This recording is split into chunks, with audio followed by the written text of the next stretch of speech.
Nesse período, complexo. que foi um período que fugia um pouquinho dos seus objetivos, você já estava ali olhando alguns concursos, como é que você pensava em voltar para lecionar, ou você meio que abandonou ali por um momento? Então, cara, eu acho que foi tipo assim, em fevereiro desse ano, eu me formei em 2000. Em fevereiro de 2000 eu me formei. Quando chegou em maio, eu já estava só no consultório.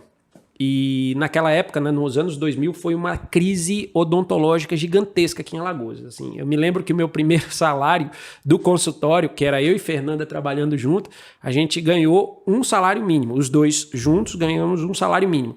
E a gente pagava um salário mínimo para babá ficar com a nossa filha. Pronto, já. Então, o que a gente recebeu, a gente pagou lá, né? Foi bastante complicado.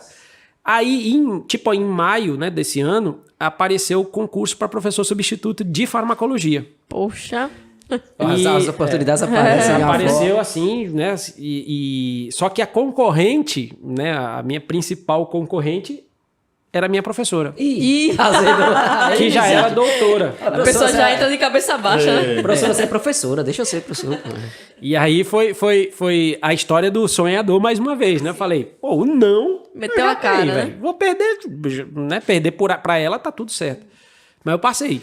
Aí foi o meu primeiro emprego, né? Eu passei, Poxa, só que tinha massa. uma vaga. Passei, só precisava dela. Aí passei como professor substituto, né? A gente tinha uma possibilidade de trabalhar 2 anos. Bom, para quem estava assando e comendo no consultório.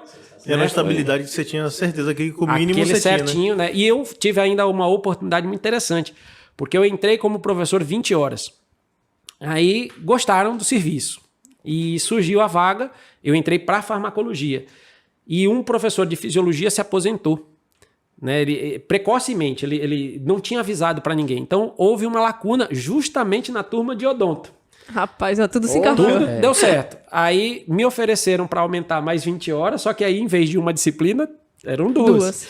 E eu estava começando, não tinha, por exemplo, nenhuma aula pronta. Então, foi o ano, acho que eu mais estudei e mais fiz aula na minha vida. Né? Coisas assim, de acordar 3 horas da manhã para fazer aula e 8 horas da manhã já tá dando aula, aí ficar trabalhando das 8 da manhã até as 6 da noite, depois de 6 da noite até meia-noite, dormia 3 horas mais ou menos por dia para fazer aula de fisiologia e de fisiologia e farmácia. Mas como é que ficou essa relação com essa professora? Porque geralmente, por exemplo, o Taiguara ontem, ele falou uma coisa interessante, ele falou que ele treina os alunos dele para ser melhor do que ele, né?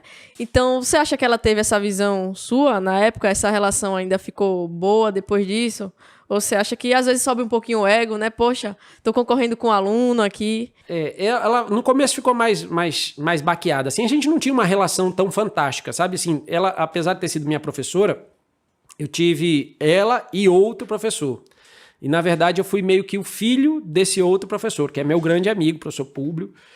Falo com ele, hoje estava falando com ele das propostas dele, de escrever livro, enfim, é um cara fabuloso, né? E esse, sim, foi meu pai farmacológico. Ela não foi uma professora marcante, né, na minha vida. Ela foi uma professora, mas não foi uma professora marcante. Eu tive 2 professores que verdadeiramente me seguraram no colo, né? Foi a Fátima, né, e o professor Públio, que realmente fizeram a minha história, né? Um na estomatologia, na patologia, o outro na farmacologia.